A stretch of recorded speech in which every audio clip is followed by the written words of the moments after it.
กินข้าวปลาสามัคคีพี่น้องกินข้าวปลาสามัคคี ไปยังพวกเขาแค่ปะ ข้าวปลามีตำหมักหอมหมักกุ้งมีตะรุ่งตะดิ่งก้อย นี่ว่าชิมันอยู่เนี่ยแล้วอยากไปนี่ ทุกพักเราจะมากินน้ำทายเอาธรรมศาสตร์บ้านเมืองคนสวยมากวันนี้กับแม่น้ำต้นต้นประเภทเนี่ยเนาะ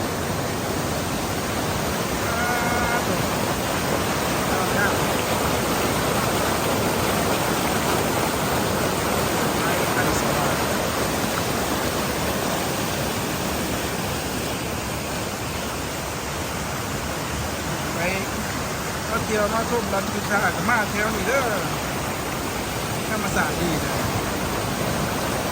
ธรรมศาสตร์ดีไปสว่าง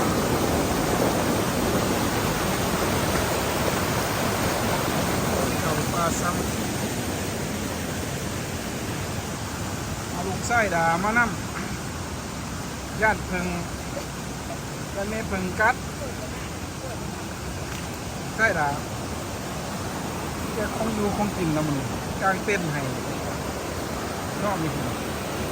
โอ้โหมีความสุขเลยตัวเทียน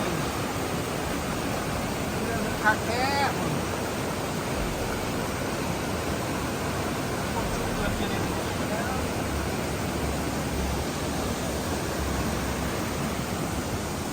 ความสุขเกินเทียนหนูมีเลย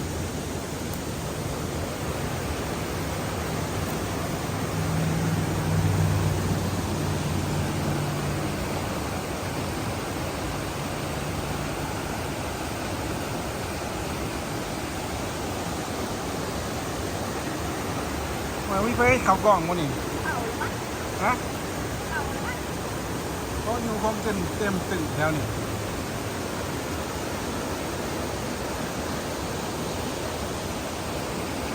ก็มีความสุขเย็นแย่สบาย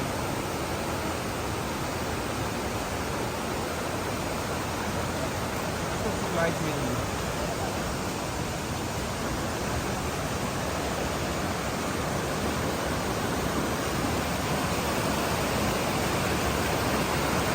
พี่น้อง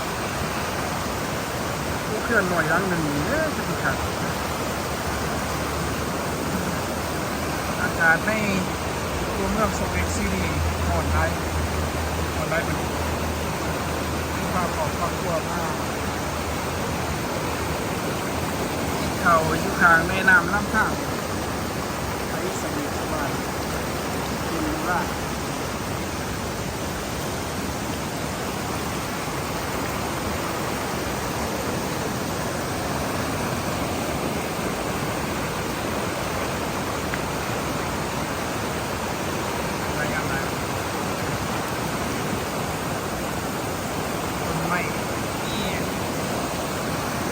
ลายสนิทไม่แปลกไม่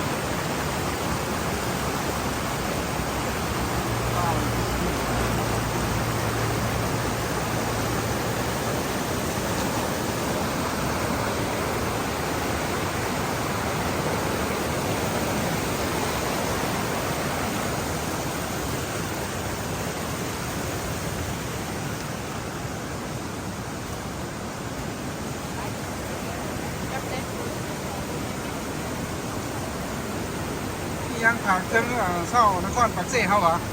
โอ้ยอยู่ดีมีแห้งเด้อนั่นเองเอาละครปากเซ่หาเงินไหลหลายลงยูทูบได้นี่ลงยูทูบได้นี่คนเป็นยังอัดขบวนเองปะเอาอัดไปเดี๋ยวงานไหนร้ายที่เมืองมึงเนาะล้างเงินก่อนล้างขาปีรวมก็มียอดก่อนงานปีย่นกันใส่เสื้อประเทศลาวก็เอาอยู่ดิไปคนแดง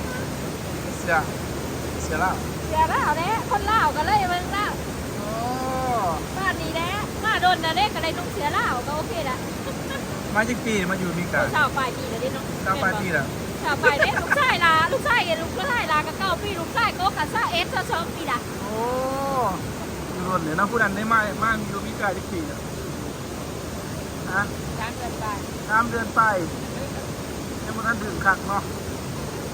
ที่ว่าหิมะตกกับสีหนาวเลย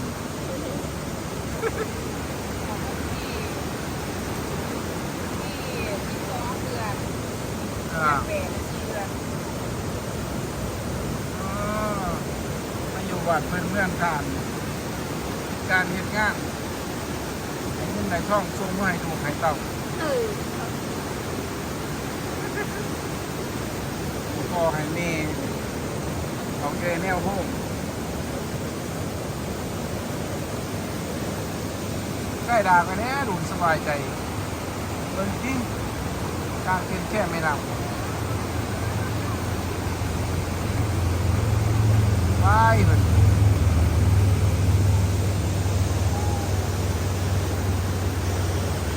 ไปกูหน้าภาพเลยที่ไรแต่แมงมันนี่แหละมันมากวน โอเคอยู่ดีมีแห้งยังว่าฝากถึงฮะได้เลยได้นี่ โอ้ยคิดหอดทุกคนเด้อคนเมืองลาวอยู่ดีมีแห้งหาเงินได้หลายๆสิเมื่อยามเมื่อเที่ยวเมื่อดินเมื่อสื่ออยู่สื่อกิน อ่า เอ ไอ้ อ แม่ คิดหอดบ้านหอดเมือง ดัน คิดห นี้ อด สัน พ่อหอดแม่ไอ้เอ้ยน้องเบิดทุกคน ดันนี้สันว่าสร้างยังวะ บาย อย่าเห็นมูกูเข้าเบิ่งเอาโอ้ยอย่านายพันน่ะต้องพันเลยอยู่มีการ มีข่าวป้าแท้เลยโอ้คักจีเด่นคักไรโอเคบ๊ายบายญาติแม่เพิ่นกางเต้นให้กางเต้นหมูย่อมโอเค